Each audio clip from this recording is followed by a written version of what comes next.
네, 한 주간들 잘 지내셨습니까? 오늘은 사무엘서를 함께 공부하겠습니다. 구약 성경의 여호수아서부터 에스더서까지를 역사서라고 합니다. 이 역사서를 보는 데는 두 가지 관점이 있습니다. 하나는 신명기적 관점이고 또 다른 하나는 역대기적 관점입니다. 여호수아서부터 열왕기서까지가 신명기적 관점의 역사서라고 합니다. 신명기적 관점의 역사서는 다른 말로 하면은 선지자적 관점의 역사서라고 하겠습니다. 저자들이 주로 선지자들입니다. 선지자는 어떤 시각으로 세상을 보고 있고 어떤 관점에서 성경을 기록했는가. 선지자들은 그 시대를 감시하는 자들입니다. 파수꾼의 역할을 하는 사람들이에요. 죄는 심판을 가져오는데 하나님의 심판이 오지 못하도록 지키는 자들입니다. 그 시대가 죄로 인해 타락하지 않도록 지키는 자들이고 죄가 왕성할 때 회개하라고 외치는 자들입니다. 선지자는 이러한 시각으로 세상을 보고 있어요. 그래서 선지자들은 그 시대의 죄를 적나라하게 드러냅니다. 왕이 잘못할 때 그 죄를 숨기지 않습니다. 다윗이 위대한 왕이라고 해서 그의 잘못을 숨기지 않습니다. 이런 관점에서 성경을 기록했습니다. 사무엘서가 다루고 있는 시대는 사무엘의 탄생부터 다윗 통치의 후반까지 다루고 있습니다. 사사 시대 후기인 엘리야와 사무엘의 시대, 사울의 통치와 다윗의 통치까지 다루고 있습니다. 사무엘서의 구조를 잠깐 살펴보겠습니다. 사무엘서는 크게 누가 다스리냐에 따라서 세 부분으로 나눌 수가 있겠어요. 사무엘상 1장부터 7장까지는 사무엘이 다스리고요. 8장부터 31장까지는 사울이, 그리고 사무엘하 1장부터 24장까지는 다윗의 통치 기간인 것이죠. 그럼 본문으로 들어가 보겠습니다. 사무엘상 1장부터 3장까지는 한나와 사무엘, 엘리야와 엘리의 두 아들의 이야기입니다. 한나와 브닌나, 사무엘과 엘리의 그의 두 아들의 이야기가 대조되면서 진행되고 있습니다. 2장에서 한나의 찬양시가 나오고 있는데 사무엘서 전체를 관통하는 주제가 담겨져 있습니다. 2장 6절에서 7절을 제가 보겠습니다. 여호와는 죽이기도 하시고 살리기도 하시며 스올에 내리기도 하시고 거기에서 올리기도 하시는도다. 여호와는 가난하게도 하시고 부하게도 하시며 낮추기도 하시고 높이기도 하시는도다. 여호와께서 주권자시고 역사의 주관자라는 것입니다.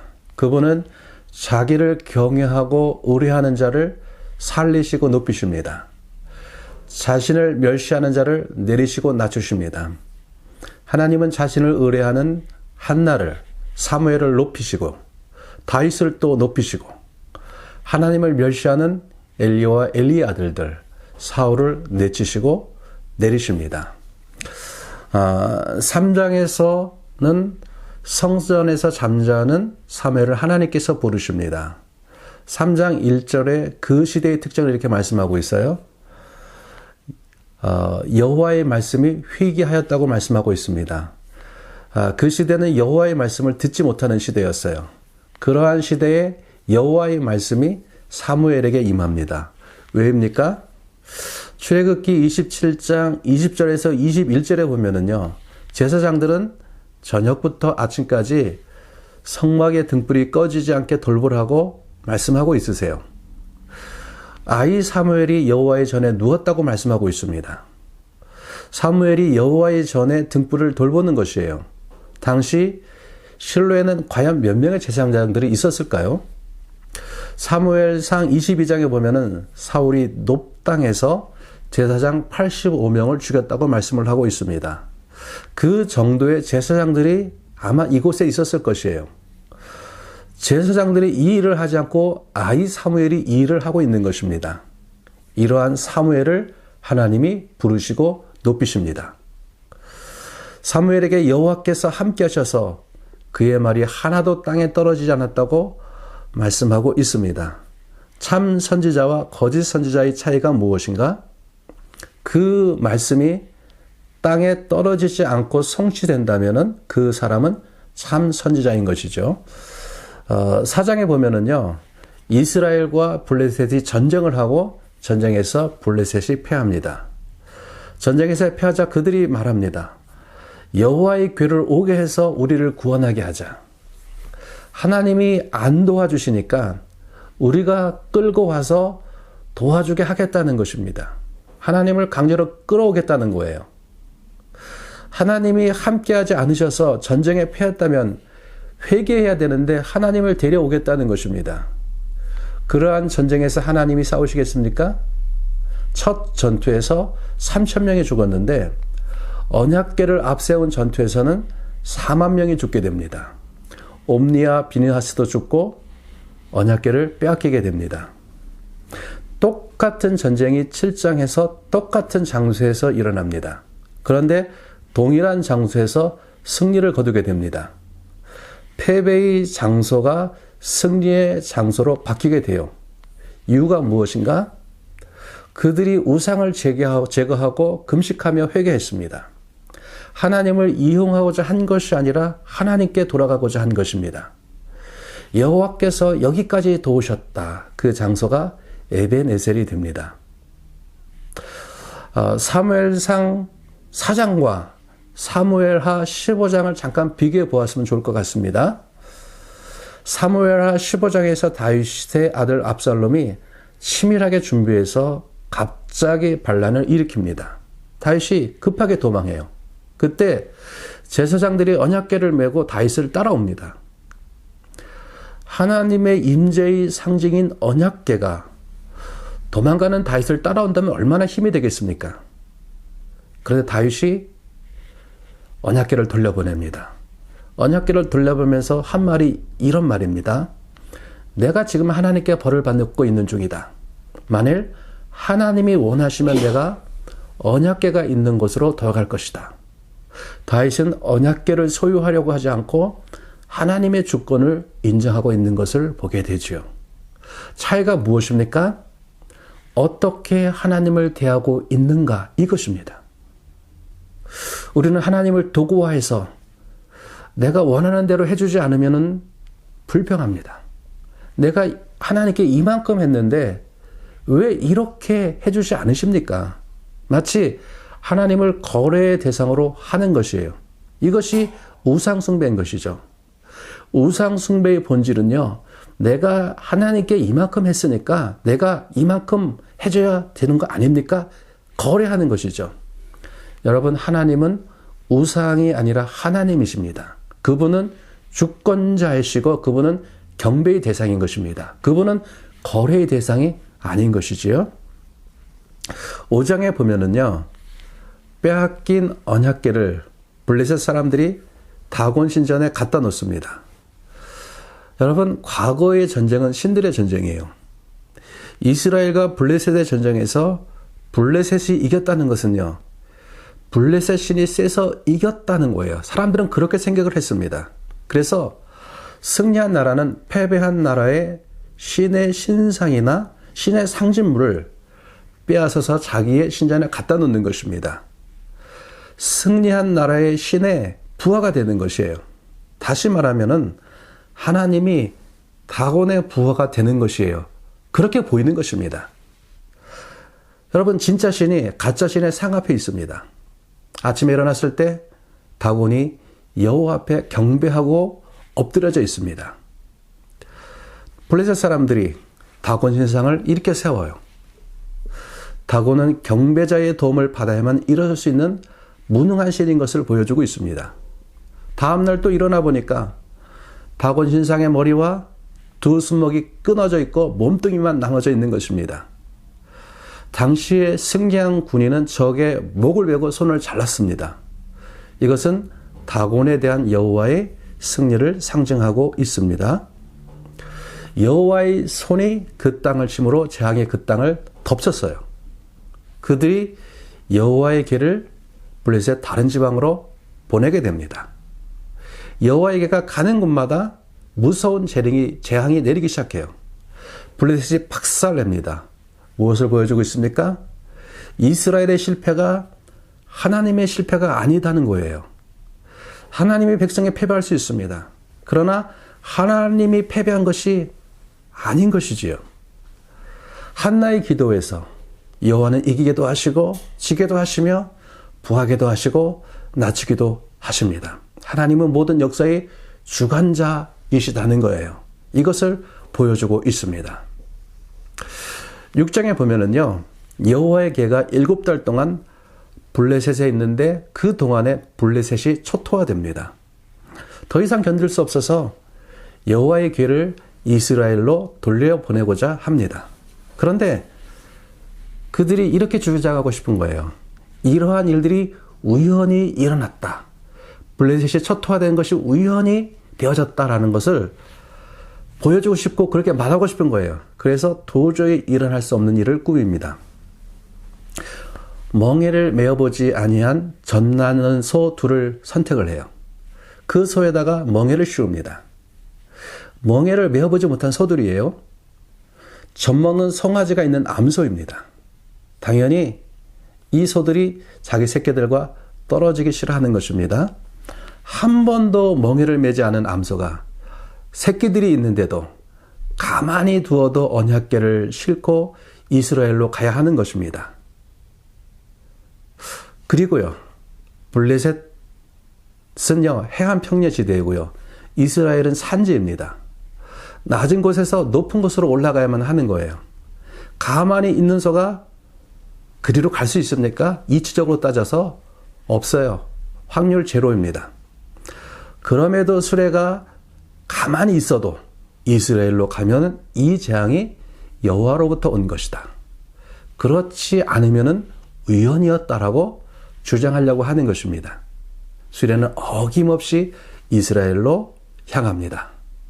새끼들과 떨어지시러 울던 암소들은 어떠한 힘에 끌려서 이스라엘로 걸어갑니다. 블레셋에게 하나님께서 어떠한 분인지를 보여주고 하나님이 자기 백성에게로 돌아오고 계신 것이죠. 하나님 스스로 영광을 입으시고 돌아오십니다. 당신의 백성과 함께하고 싶기 때문인 것이지요. 8장에서 이스라엘 백성이 왕을 요구합니다. 왕을 요구하는 이유가 엉뚱해요. 다른 나라와 같이 되기 위해서라고 말씀을 하고 있습니다. 여러분, 이스라엘이 열방과 같이 되기를 원한다는 이것은 심각한 문제입니다. 이스라엘의 정체성에 대한 도전인 것입니다. 하나님이 이스라엘을 부르신 것은요, 열방과 구별된 백성으로 만들기 위해서 그들을 선택하신 것이죠. 이스라엘을 부르셔서 제사장 나라로 만드셔서 열방을 복주기 위해서 그들을 부르셨습니다. 그런데 이스라엘이 열방과 같이 되겠다고 지금 얘기를 하고 있는 것이에요. 9장부터 15장까지는요, 왕이 되는 사울과 폐위되는 사울의 모습을 보여줍니다. 백성이 요구를 하니까 하나님께서 그 요구를 들어주십니다. 그래서 세우게 되는 왕이 있는데 그 왕이 사울입니다. 사울은 어떤 왕인가? 사람들이 보기에 좋은 왕이에요. 육체적으로 보기에 아주 딱 좋은 왕입니다. 9장부터 12장까지는요, 사울이 왕으로 선택되는 과정에 대해서 말해주고 있습니다. 그리고 13장부터 15장까지는 사울이 왜 하나님께 버림받게 되는지에 대해서 설명해 줍니다. 13장과 15장에는 왕으로 버림받게 되는 두 번의 사건이 나오고 있습니다. 13장은 블레셋과의 전쟁을 배경으로 하고 있습니다. 당시에 전쟁을 할 때는요, 전쟁 전에 제사를 드립니다. 그런데 제사를 집전할 사무엘이 7일 동안 기다리는데도 오지가 않고 있는 거예요. 군사들은 자꾸 흩어져 가고요. 그러자 사울이 재물을 가져오게 해서 자기가 제사를 드려버립니다. 왜 7일을 기다리게 했는가? 진정으로 하나님을 신뢰하고 있는가? 그것에 대한 시험인 것입니다. 이스라엘에서 제사를 누가 드리는 것입니까? 제사장이 드립니다. 이스라엘은 왕이 독단적으로 다스려지는 나라가 아닙니다. 하나님의 말씀과 그 기준에 의해서 다스려지는 나라가 이스라엘이에요. 왕과 제사장과 하나님의 뜻을 전하는 선지자가 공존해서 함께 다스리는 나라인 것입니다. 그가 왕이라도 제사장의 역할을 할 수가 없습니다. 13장에 이어 15장에서도 사울이 하나님의 명령을 어깁니다. 하나님께서 아말렉 족속을 진멸하라고 하세요. 이 전쟁은 여리고성의 전쟁과 같은 전쟁입니다. 모든 것을 진멸하는 전쟁입니다. 그런데 사울이 짐승에 좋은 것들을 남겨둡니다. 왜 그렇게 합니까? 여러분, 당시의 전쟁의 가장 큰 기쁨은 약탈물을 취하는 것입니다. 사울은 백성이 두려워서 하나님의 명령에 불순종합니다. 사울은 하나님이 아니라 백성을 두려워하는 왕이었던 것이지요. 만일 하나님보다 백성을 두려워한다면 그는 하나님을 진정으로 왕되게 하는 왕이 될 수가 없습니다. 그래서 하나님은 사울을 왕의 자리에서 내리시기로 결정하십니다. 16장에서 다윗은 왕으로 기름 부음을 받습니다. 사무엘이 왕을 선택하고자 할 때 다윗의 형들이 그 앞을 지나갑니다. 그런데 그의 형들이 다 탈락해요. 그의 형들은 외적으로 볼 때는 사울과 같은 사람들이었어요. 하나님이 다윗을 선택하시는데 그의 중심이 하나님에게 합한 사람이었기 때문인 것이죠. 17장은 골리앗과의 싸움입니다. 골리앗은 거인입니다. 이러한 거인을 향한 두려움을 극복할 수 있는 것은 하나님을 향한 믿음이에요. 하나님을 신뢰하지 못한다면 여호와의 전쟁을 할 수가 없습니다. 믿음은 세상의 강함을 보는 것이 아니라 그것보다 더 강한 하나님을 보는 것입니다. 다윗은 이 싸움을 자신과 골리앗의 싸움이 아니라 골리앗과 하나님의 싸움으로 보았습니다. 다윗은 골리앗을 향해 나갈 때 만군의 여호와의 이름으로 나간다고 고백합니다. 그렇게 외칩니다. 이것이 여호와의 싸움을 싸우는 사람의 모습이에요. 이스라엘의 왕은 여호와의 전쟁을 하는 왕인 것입니다. 이러한 다윗의 모습이 하나님의 마음에 합했다는 것입니다. 하나님을 왕 되시게 하는 왕, 이것이 이스라엘의 왕인 것이지요. 사무엘상 19장부터 사무엘하 1장까지는 다윗의 도망자의 모습을 보게 됩니다. 다윗의 도망자의 삶이 어땠을까요? 여러분, 이스라엘은 작은 나라입니다. 저희 나라의 강원도만한 크기예요. 그 좁은 땅에서 왕의 눈을 피해서 도망자의 삶을 산다는 것은 굉장히 피곤한 일입니다. 사무엘상 21장부터 22장에 보면은요, 다윗과 부하들이 도망가다가 배가 고파서 제사장들에게 먹을 것을 구합니다. 제사장들이 제사장들만 먹는 질설병 빵을 그들에게 내주어요. 이 사건을 다윗이 도와줬다고 해서 사울이 제사장 85명을 다 죽여버립니다. 심지어는 그곳의 남녀와 아이들, 짐승까지도 다 죽여버립니다. 다윗을 도와주면은, 도망자 다윗을 도와주면은 이렇게 된다는 것을 보여주고 있는 것이에요. 샘플로 보여주는 것입니다. 여러분, 이런 상황에서 누가 다윗을 도와주겠습니까? 강원도만한 좁은 땅, 왕의 끝없는 추격, 사람들의 눈에 띄면 즉시 신고가 들어갑니다. 이러한 도망자로서의 아픔과 고통이 다윗의 시편에 담겨져 있는 것을 보게 됩니다. 그런데 사무엘상 24장과 26장에 두 번에 걸쳐서 사울을 살려주는 다윗의 모습이 나옵니다.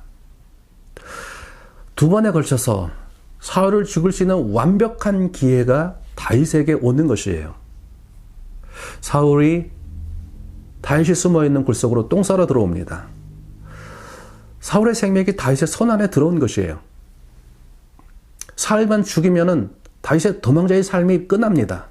이 피곤한 삶, 이 두려운 삶, 힘든 삶이 끝나는 것입니다. 다윗이 사울의 겉옷자락만 조용히 베고 사울을 살려보냅니다. 사울을 왕으로 세운 것은 하나님이시기 때문에 패하시는 분도 하나님이십니다. 하나님의 주권을 인정하고 있는 것입니다. 그리고 왕이 멀리 갔을 때 왕을 향해 외치는 것이죠. 자신이 왕을 죽일 마음이 없다고 외칩니다. 그때 사울이 이렇게 얘기를 합니다. 나는 너를 학대하였는데 너는 나를 선대하니 너는 나보다 의롭도다. 결론적으로 이렇게 얘기를 합니다. 사무엘상 24장 20절에 보면은요. 내가 반드시 왕이 될 것이고 이스라엘 나라가 내 손에 견고히 설 것이다. 이것을 이렇게 생각합니다. 사울의 입을 통해서 전달된 하나님의 합격 통지서인 것입니다. 이스라엘 왕으로서 너는 합격이다. 하나님으로 오는 합격 통지서가 사울의 입을 통해서 오는 것이라고 믿습니다. 여러분, 우리 삶의 믿음의 최종 합격 통지서는요, 상대방을 통해서 옵니다. 우리 삶의 믿음의 최종 합격 통지서는요, 나를 박해하던 사람, 나를 싫어하던 사람, 나를 힘들게 했던 그 사람을 통해서 오는 것이죠. 왜요? 나의 진정한 변화는 나를 가장 힘들게 했던 그 사람이 인정할 때 그것이 진짜이기 때문인 것이지요. 나를 싫어하던 사람이 어느 날 내게 이렇게 말해요. 너 진짜구나. 너 진짜 예수 믿는 사람이구나. 이것이 하나님의 합격 통지서인 것이죠.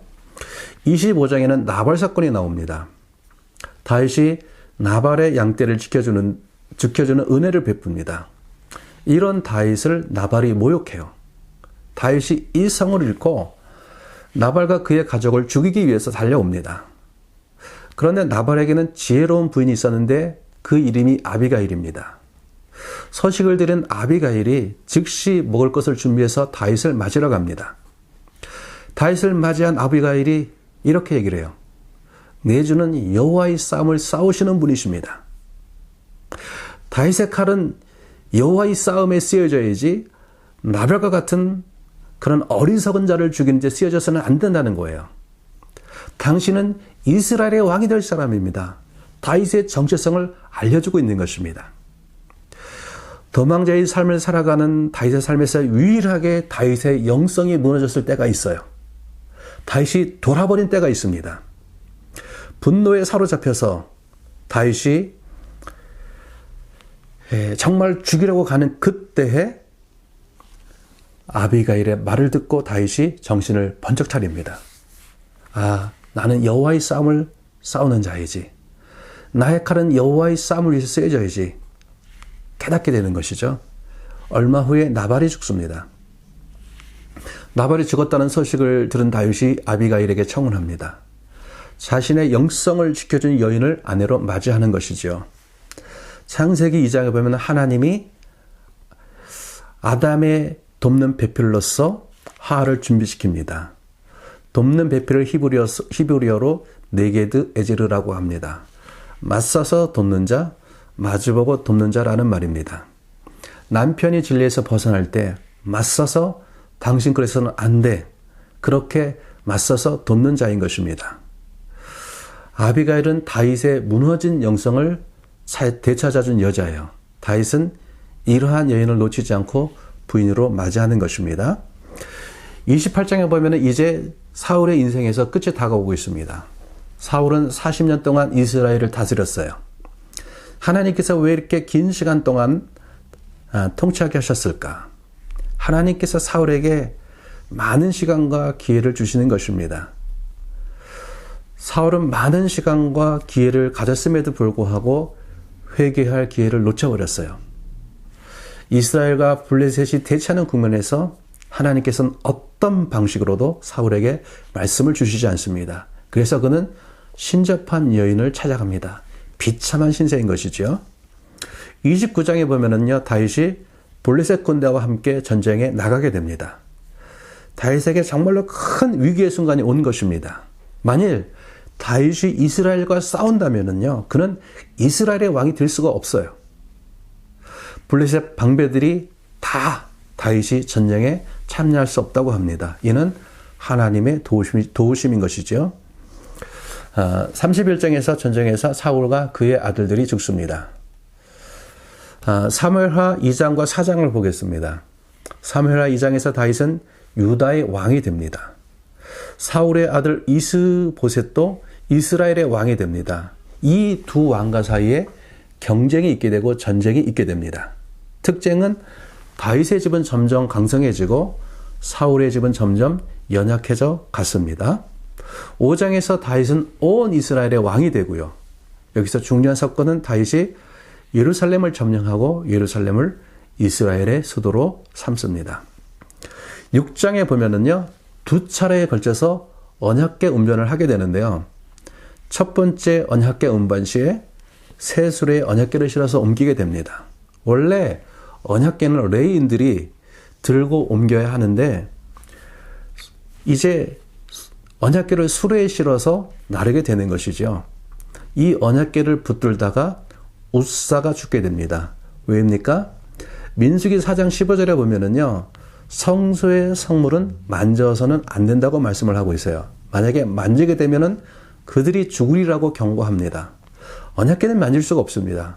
그래서 언약궤를 운반할 때는요, 언약궤 옆에 나무채를 끼워서 운반을 했습니다. 다윗은 최선을 다해서 언약궤를 운반했고 운반을 준비했지만 결국 실패했습니다.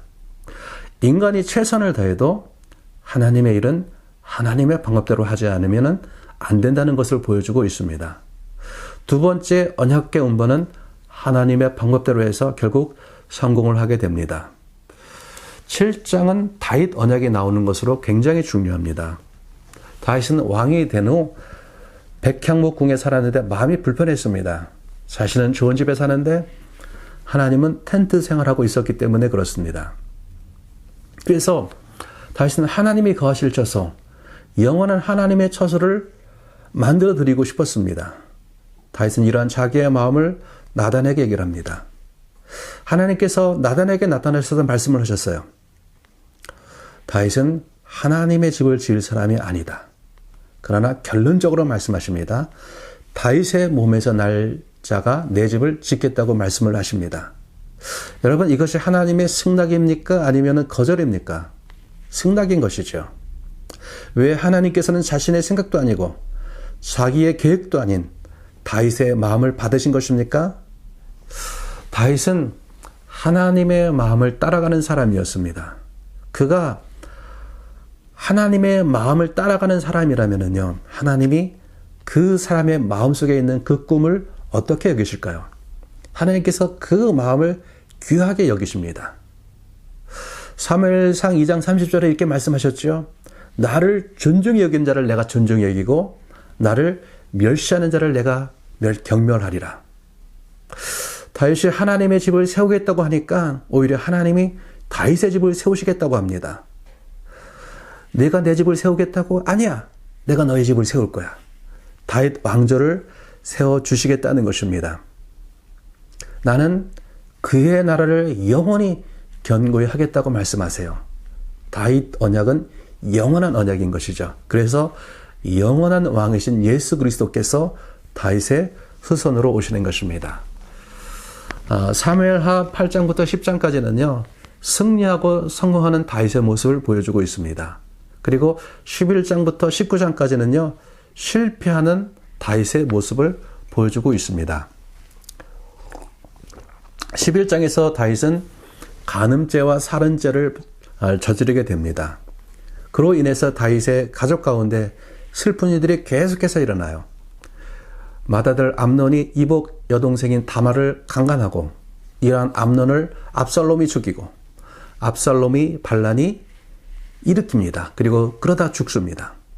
19장에 보면은 세바라는 사람이 반란을 일으킵니다. 다윗의 삶 가운데 계속되는 고통, 계속되는 슬픔, 계속되는 실패가 이어지고 있는 것을 보게 됩니다. 이러한 실패 때 다윗은 무너지지 않고 회복합니다. 다시 하나님의 은혜를 회복하는 다윗을 보게 됩니다.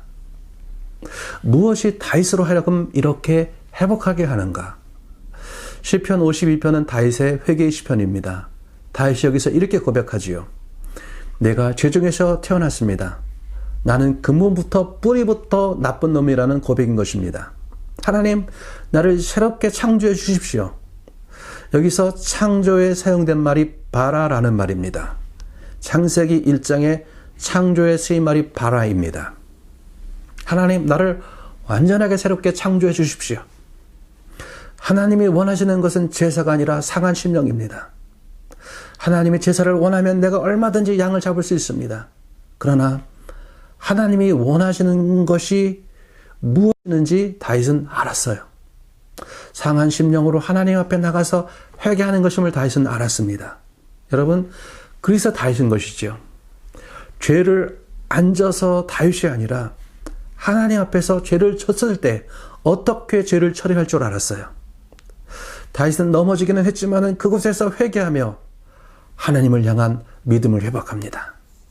넘어진 중에도 거기에서 마음과 뜻과 힘을 다하여 하나님을 사랑하며 다시 회복합니다. 우리가 정말로 다윗에게 배워야 할 것은 이것이지요. 넘어졌을 때 그곳에서 회개하며 주님을 향한 믿음과 사랑을 회복하는 그 다윗을 우리는 배워야만 될 줄 믿습니다. 사무엘하 24장에서 다윗이 인구조사를 합니다. 그런데 인구조사가 죄가 됩니다. 인구조사는요, 그 조사하는 목적이 첫째는 세금을 걷기 위함이고요. 둘째로는 군사로 뽑을 수 있는 백성의 수를 계수하는 것입니다. 여러분, 이스라엘의 안정과 보호는 군대에 있지 않고 하나님께 있습니다. 다윗의 인구조사는 하나님을 신뢰하지 않는 행동인 것이지요.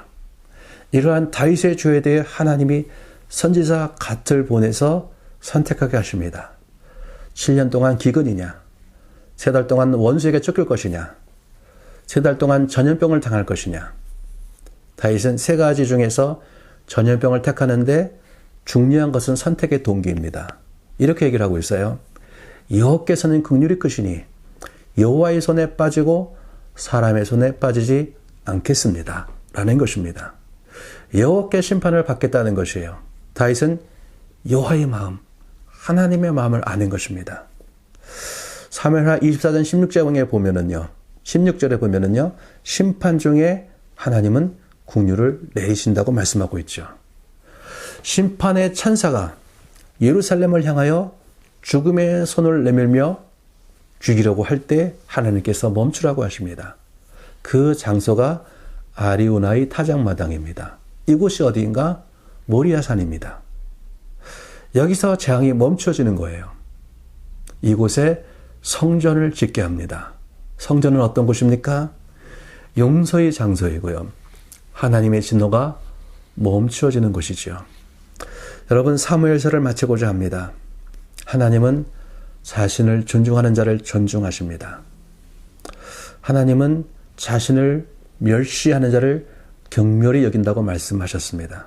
여러분, 우리의 인생이 하나님을 존중하는 그러한 인생이 되기를 원합니다. 하나님을 존중히 여기는 인생, 하나님을 가치 있게 여기며 그분을 경외하며 살아가는 인생, 그 인생 가운데 하나님이 함께 하십니다. 그 인생을 주께서 존귀 있게 여기시고 동행하여 주신 줄 믿습니다. 여러분, 한 주간 사무엘상하 열심히 통독하시길 바랍니다. 앞으로 3주간 사무엘상하, 열왕기상하, 역대상하가 이어지는데요. 굉장히 큰 책들입니다. 여러분, 부지런히 통독하셔야지만이 한 주간에 이 책들을 읽을 수가 있습니다. 또 이 책들을 잘 읽으셔서 이 책들을 통해서 또 그 왕 되신 하나님, 정말 그 하나님을 다시 한번 경험하기를 주님을 축복합니다. 감사합니다.